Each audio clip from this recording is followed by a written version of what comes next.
Hola, buenas noches.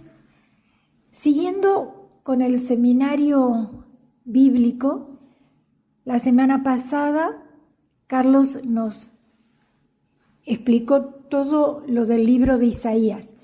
Y continuando el libro de Isaías, viene el libro de Jeremías. Jeremías fue un sacerdote israelita que vivió y trabajó en Jerusalén durante las últimas décadas del reino del sur, que era el de Judá. Recordemos que el pueblo de Dios se había dividido en dos reinos opuestos. Al norte había quedado el reino de Israel con su capital, que era Samaria, y al sur el reino de Judá con su capital, que era Jerusalén. Y durante el reinado del rey Josías, Dios llamó a Jeremías y le explicó que había sido preordenado para ser profeta a las naciones del mundo y predicar el arrepentimiento al reino del sur o de Judá, porque este pueblo había abandonado a Jehová y adoraba a otros dioses. Si recordamos en toda la historia, tanto del pueblo del norte como el pueblo de Judá en el sur, al contaminarse con los pueblos vecinos, habían metido idolatría y se estaban apartando del único Dios verdadero, que era el que los había sacado de Egipto y los había guiado a través del desierto. Jeremías profetizó que los del pueblo de Judá sufrirían a manos de una nación enemiga como castigo por sus pecados. El libro de Jeremías contiene profecías, contiene advertencias y enseñanzas que formaron parte del ministerio del profeta en el reino del sur. Debido a que muchos de los líderes y habitantes de Jerusalén rechazaron a Jeremías y a otros profetas y continuaron pecando, Jerusalén fue destruida y muchos judíos fueron llevados cautivos a Babilonia. Este libro ilustra que el convenio entre Dios e Israel no hace invencibles a los del pueblo de Dios, porque si no cumplen su parte del convenio y no prestan atención a la palabra del Señor, ellos mismos se apartan a sí mismos del cuidado y de la protección de Dios. Jeremías fue escogido desde antes de nacer para llevar un mensaje a las naciones exhortando a un cambio de corazón y volviéndose al único Dios verdadero. En el primer capítulo de su libro, el verso 4, Jeremías dice: El Señor me dirigió la palabra así: antes de formarte en el vientre te elegí, antes de salir del seno materno te consagré y te nombré profeta de los paganos. Jeremías era el hijo de un sacerdote levita y probablemente se cree que nació entre el año 650 y 645 a.C., en una pequeña aldea que se llama Anatot, a unos 5 kilómetros al noreste de Jerusalén, en el territorio de Benjamín. Dios comenzó a preparar a Jeremías para su futuro papel durante su niñez, a través del entrenamiento para el servicio santo en el sacerdocio en el año 13 del rey Josías de Judá. Dios llamó a Jeremías cuando era todavía un niño. De hecho, Dios ya había apartado a Jeremías para el oficio de profeta, como dice la palabra, antes de que naciera, para llevar las palabras de Dios a todo Israel y a las naciones. Dios le dio a Jeremías la visión general de su ministerio profético, y Jeremías sirvió como uno de los profetas de Dios a lo largo del gobierno de 4 reyes de Judá, del rey Josías, de Joacás, de Joaquín y de Sedequías. Tenemos que recordar también que el primer libro de Reyes, la escritura del primer libro de Reyes, se le atribuye a Jeremías. Incluso Jeremías abogó en el pleito de Dios contra Judá durante el tiempo de la destrucción de Jerusalén en manos de los babilonios, que fue en el año 586 a.C. Él fue llamado como profeta para advertir a Israel de las severas consecuencias de romper su pacto con Dios a través de la idolatría y de la injusticia. Jeremías incluso predijo que el imperio de Babilonia vendría como el siervo de Dios para traer este juicio sobre Israel, destruyendo a Jerusalén y llevando al pueblo al exilio. Y tristemente sus palabras se hicieron realidad. Jeremías vivió el asedio y la destrucción de Jerusalén y fue testigo personal del exilio. Ahora, este libro surgió de una manera muy interesante. En el capítulo 36 nos dice que después de que Jeremías llevaba 20 años predicando en Jerusalén, Dios lo llamó a reunir todos sus sermones, poemas y ensayos y a escribirlos. Jeremías lo hizo, pero empleando a un escriba que se llamaba Baruc, que también aparece después en los libros de Baruc más adelante. Y Baruc fue quien escribió y compiló todo este material de Jeremías en un rollo. Ahora, Baruc también reunió muchas historias acerca de Jeremías y luego también fue uniendo todas estas piezas. Así que esta es la razón por la que el libro se lee como si fuera una colección de colecciones de libros. Todo ha sido ordenado para presentar a este profeta como un mensajero de la justicia y de la gracia de Dios. Así que el libro comienza con Dios llamando a Jeremías a ser un profeta y se le da una doble misión. Él va a ser profeta para Israel, pero también va a ser profeta para todas las naciones del mundo. En otras palabras, él acusará a Israel y también le advertirá acerca del juicio venidero de Dios. Pero también tiene un mensaje de esperanza para el futuro. Esta introducción resume perfectamente la primera gran parte, los capítulos del 1 al 24, que es una colección de los escritos de Jeremías antes del exilio. Y la idea central aquí, en estos capítulos, es que Israel ha quebrantado el pacto con Dios y ha violado todos los términos del acuerdo que hicieron, el cual estaba escrito en la Torá. Y de muchas maneras ellos adoptaron la adoración a toda clase de dioses cananeos, hasta edificando santuarios e ídolos por todos lados. Y Jeremías desarrolló la metáfora de la idolatría del pueblo de Israel como adulterio y utiliza el lenguaje de la prostitución, la promiscuidad, la infidelidad para describir cómo Israel le da su lealtad a otros dioses en lugar de darle su lealtad al Dios que los sacó de Egipto, al Dios que los creó. Jeremías también acusa repetidamente a los líderes de Israel, a los sacerdotes, a los reyes y también a otros falsos profetas. Todos se han corrompido, han abandonado la Torá y el pacto, lo cual ha producido un resultado trágico que derivó en la terrible injusticia social en la que cayeron. El pueblo de Israel estaba aprovechándose de las personas más vulnerables de las comunidades israelitas, de las viudas, de los huérfanos, de los inmigrantes.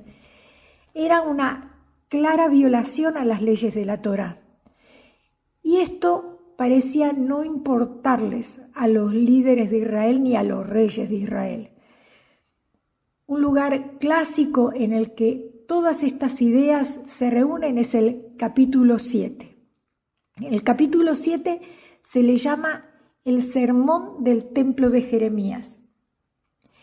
Los israelitas llegan al templo a adorar a su Dios como si todo estuviera bien, pero afuera del templo están adorando a otros dioses y algunos incluso adoptaron la horrible práctica cananea del sacrificio de niños, que eso ya lo vimos y que es terrible en toda la historia de jueces, de reyes y toda la historia del pasado del pueblo de Israel, que por contaminarse con los pueblos vecinos cae en esta idolatría y en estos sacrificios humanos. Así que Jeremías hace su muy impopular anuncio que el Dios de Israel viene en juicio sobre toda esta nación y que Él destruirá su propio templo y castigará a Israel enviando a un enemigo del norte. En este anuncio que destruirá y castigará a Israel enviando un enemigo del norte, se está refiriendo a un ejército que Dios permitirá que conquiste a Jerusalén. Y mientras leemos, descubrimos que Él está hablando acerca del gran imperio de Babilonia. Y todo esto nos lleva a una transición en el capítulo 25.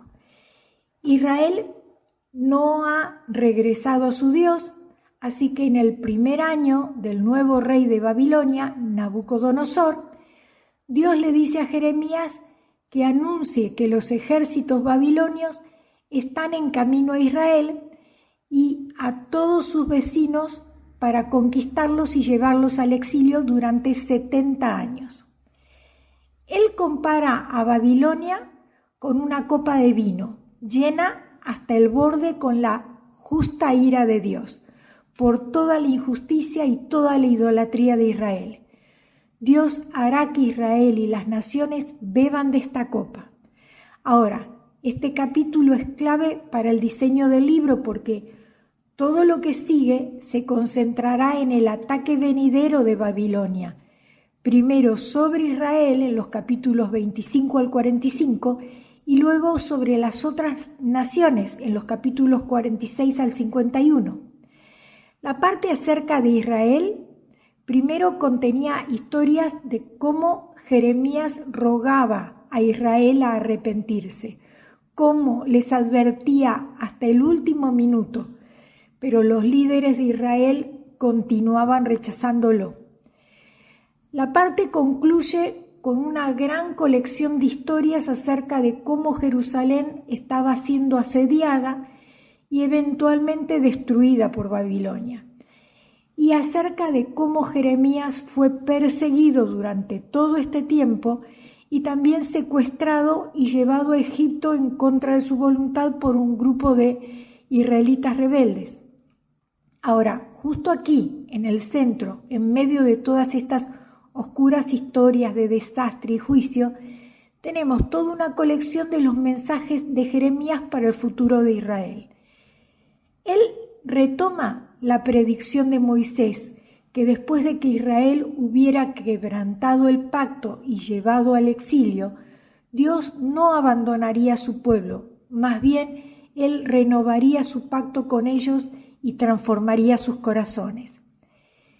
Jeremías desarrolla esta promesa y dice que Dios un día escribirá las leyes de la Torá no en piedra, sino en los corazones de su pueblo.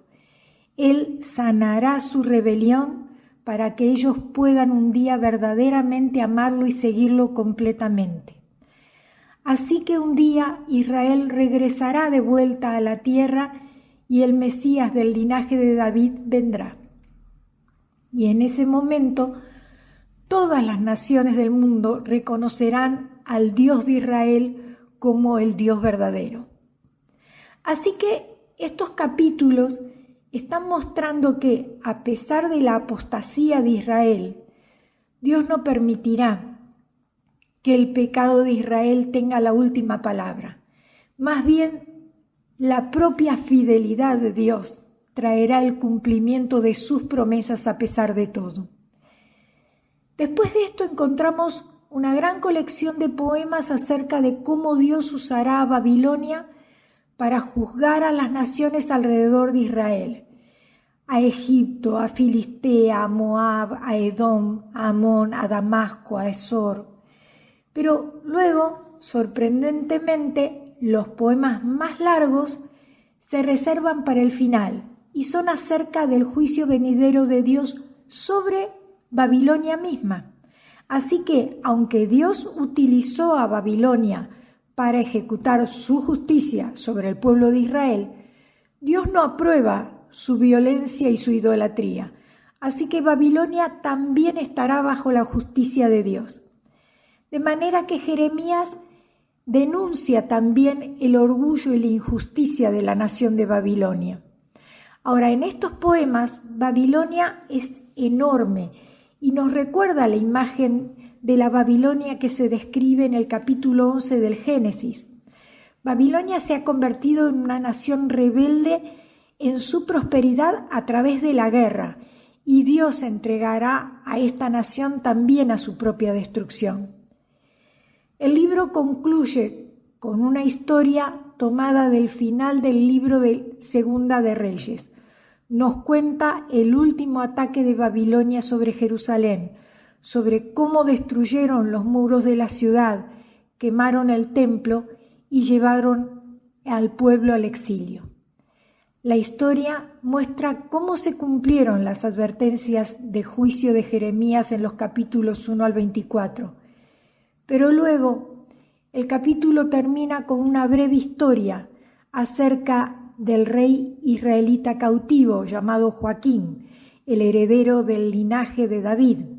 Cuenta que el rey de Babilonia lo libera de la prisión y le muestra su favor y le invita a comer en la mesa real por el resto de su vida. Y así es como termina el libro. Así muestra un pequeño destello de esperanza y nos recuerda las promesas de esperanza de Jeremías de los capítulos 30 al 33.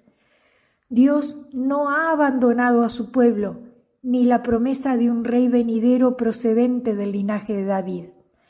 Así que, aunque este libro contiene una gran cantidad de advertencias y juicios, las últimas palabras concluyen con una nota de esperanza para el futuro.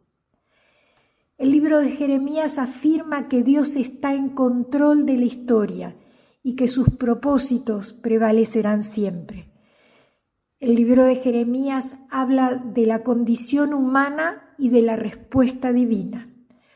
Sus mensajes de juicio, arrepentimiento, esperanza y el papel del profeta son tan relevantes hoy como lo fueron en la época de Jeremías. Estos mensajes nos llaman a examinar nuestras propias vidas, a volver a Dios y a confiar en sus propósitos. La fidelidad inquebrantable de Jeremías y su profunda compasión por su pueblo nos proporcionan un modelo poderoso mientras buscamos vivir nuestros propios llamados en un mundo complejo y tan difícil como es el actual. A través de Jeremías se nos recuerda la verdad perdurable de la palabra de Dios y la esperanza de una relación renovada con Dios. Jeremías profetizó durante un periodo complicado en la historia de Judá.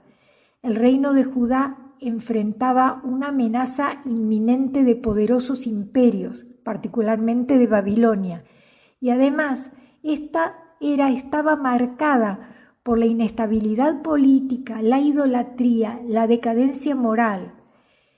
El ministerio de Jeremías era llamar al pueblo a la fidelidad a Dios y advertirle sobre las consecuencias de su caída moral.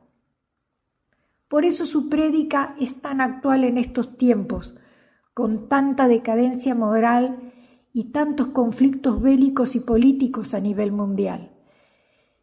El llamado a lavar la maldad de tu corazón, como leemos en Jeremías 4:14, indica que el verdadero arrepentimiento implica una limpieza interior y no solo una conformidad externa. La pregunta ¿hasta cuándo albergarás pensamientos malvados?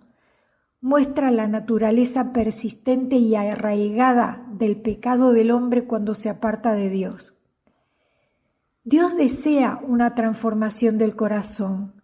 nos desafía a considerar la gravedad del pecado, la necesidad de un arrepentimiento genuino y nos muestra el corazón del Dios creador que anhela que sus hijos regresen a Él. También nos muestra las consecuencias de separarnos de Dios y la esperanza de la restauración si volvemos a Dios con corazones sinceros. Uno de los relatos más conocidos del libro de Jeremías es el del capítulo 18 y lo voy a leer para que todos lo recordemos y dice así: palabras que el Señor dirigió a Jeremías. Baja al taller del alfarero y allí te comunicaré mi palabra. Bajé al taller del alfarero y lo encontré trabajando en el torno. A veces, trabajando el barro, le salía mal una vasija, entonces hacía otra vasija, como mejor le parecía. Y me dirigió la palabra el Señor. Y yo, ¿no podré, israelitas, tratarlos como ese alfarero? Como está el barro en manos del alfarero, así están ustedes en mis manos. ¿Qué es lo que vio Jeremías en esta lección? Primero estaba el barro. Jeremías supo, al observar al alfarero, dando forma y moldeando el barro, que estaba viendo una imagen de sí mismo y de cada hombre y de cada nación. Así que Jeremías vio el barro siendo formado y moldeado en una vasija.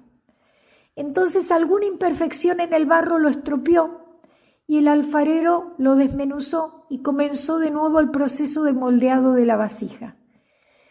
Entonces Jeremías supo que Dios era el gran alfarero con absoluto derecho sobre el barro para hacerlo como él quisiera.